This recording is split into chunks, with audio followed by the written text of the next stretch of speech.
Christians and Muslims claim to worship the same God. But if you actually read the text, if you actually examine the theology and the history, you will see something shocking. They are not worshipping the same God. Think about this. Christians speak of God as Father, Son, and Holy Spirit. Muslims speak of God as strictly one, absolutely indivisible. How can both be right when the foundations are completely opposed? Today, we are going to go deeper than Sunday school or Friday sermons ever take you. We will analyze, compare, and question everything you think you know about God. And yes, this will make people furious. Let's start with the simplest question. What does it mean to worship God? Is worship simply acknowledgement? Or is it relationship? Christianity and Islam answer that question in radically different ways. By the end of this video, you will see why these two visions of God are fundamentally incompatible. While the Prophet of Islam was being buried by his immediate family, the men who would lead the religion were in a secret meeting 3 miles away. They weren't mourning, they were voting. Before the body was even in the ground, the unity of Islam was already dead. The war didn't start with outsiders. It started in the room where the Prophet breathed his last. Today, we are looking at the original sin of the Islamic Empire, the day the faith was traded for a throne. Imagine being Ali, the cousin and son-in-law of the Prophet. You are washing the body of the man you loved. You look up and the companions are gone. They are at the Saqifa, deciding who gets the power. This is the moment the heart of Islam was ripped in two. This isn't just history.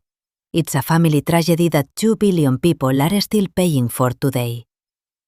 Welcome to The Truth Must Be Told. For 1,400 years, you have been told the 4 rightly guided caliphs were a perfect circle of brotherhood. But here is the truth that makes people furious. 3 out of the 4 were assassinated by fellow Muslims. This wasn't a golden age. It was a Game of Thrones played with prayer beads and daggers. Why is the history of peace written in the blood of its own leaders? Think about it. Every narrative you have been taught about harmony has a corpse behind it. That is the war behind the faith. Let's talk about the Quran. You have been told it has never changed. But under the 3rd Caliph, Uthman, there was a crisis of literacy. People were reciting different versions. Uthman's response wasn't a scholarly debate. It was a mass cremation.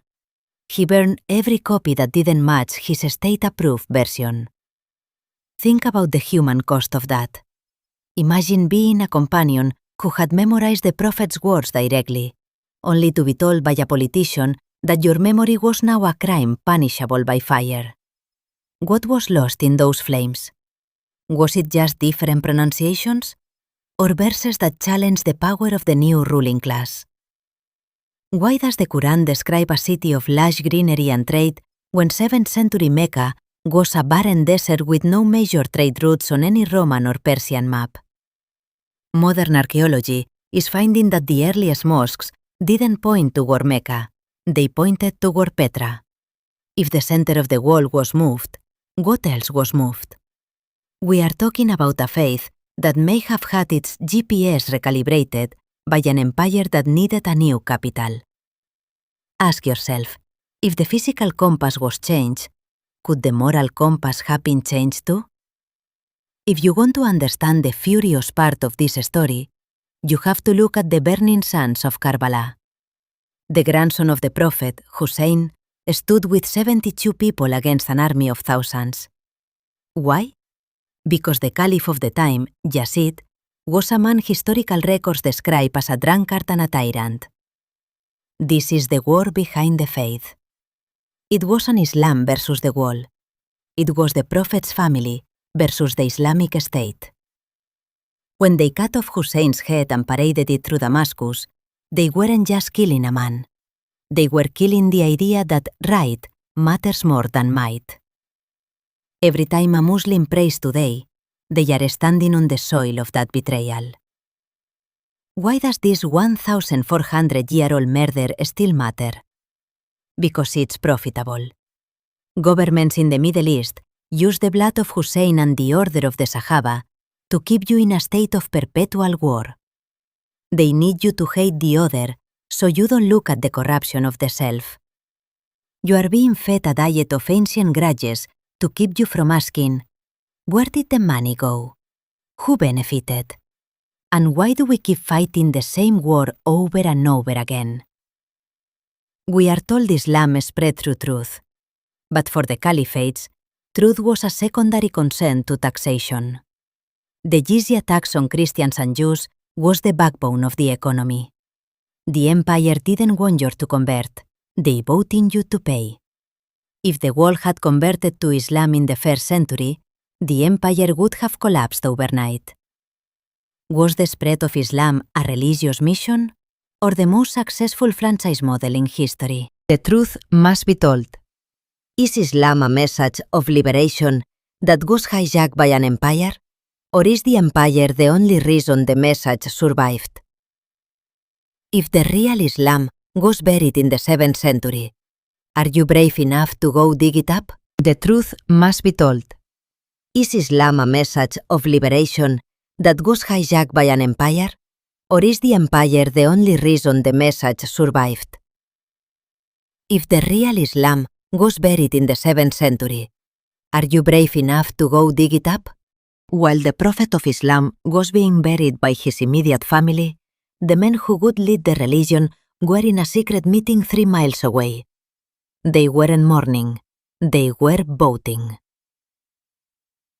Before the body was even in the ground, the unity of Islam was already dead.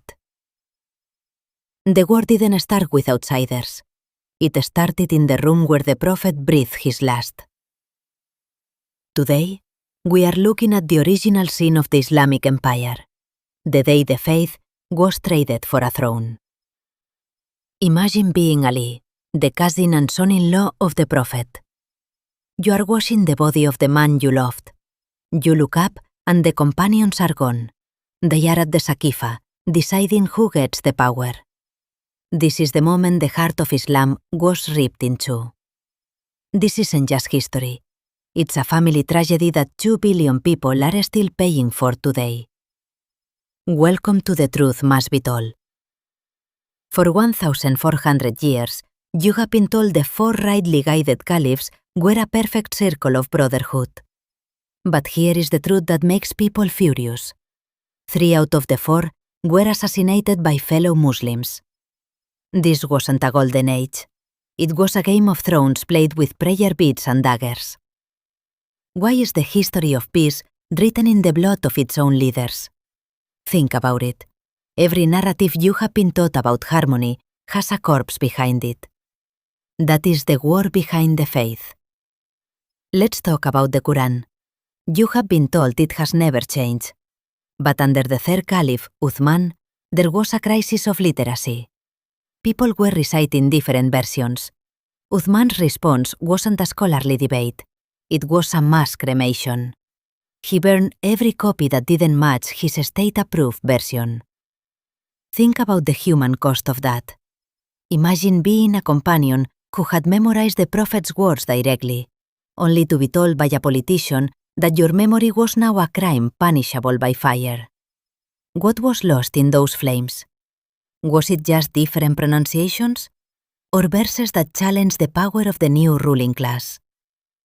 Why does the Quran describe a city of lush greenery and trade when 7th century Mecca was a barren desert with no major trade routes on any Roman or Persian map? Modern archaeology is finding that the earliest mosques didn't point toward Mecca, they pointed toward Petra. If the center of the wall was moved, what else was moved? We are talking about a faith that may have had its GPS recalibrated by an empire that needed a new capital. Ask yourself, if the physical compass was changed, could the moral compass have been changed too? If you want to understand the furious part of this story, you have to look at the burning sands of Karbala. The grandson of the Prophet, Hussein, stood with 72 people against an army of thousands. Why? Because the Caliph of the time, Yazid, was a man historical records describe as a drunkard and a tyrant. This is the war behind the faith. It wasn't Islam versus the wall. It was the Prophet's family versus the Islamic State. When they cut off Hussein's head and paraded it through Damascus, they weren't just killing a man. They were killing the idea that right matters more than might. Every time a Muslim prays today, they are standing on the soil of that betrayal. Why does this 1,400-year-old murder still matter? Because it's profitable. Governments in the Middle East use the blood of Hussein and the order of the Sahaba to keep you in a state of perpetual war. They need you to hate the other so you don't look at the corruption of the self. You are being fed a diet of ancient grudges to keep you from asking, where did the money go? Who benefited? And why do we keep fighting the same war over and over again? We are told Islam spread through truth, but for the caliphates, truth was a secondary consent to taxation.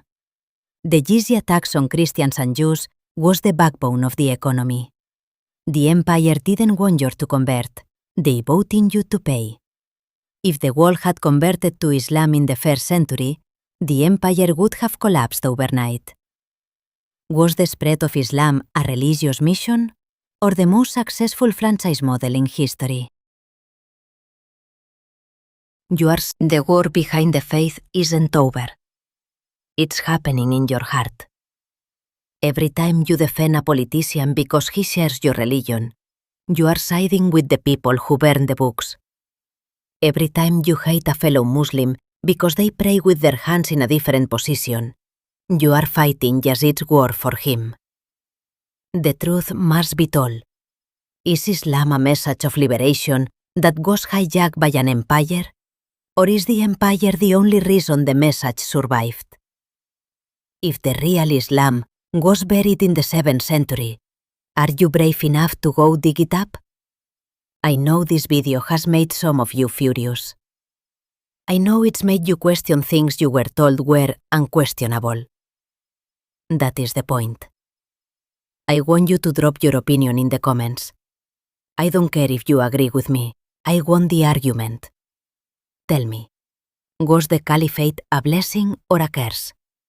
Was the unity worth the blood? Subscribe right now. Why? Because in the next 20-minute special, we are going to look at the forbidden hadiths, the sayings of the Prophet that the caliphs tried to ban because they were too radical for the government to handle. Hit the bell. Join the search. The war isn't over until the truth is told. I'll see you in the comment section. Bring your evidence.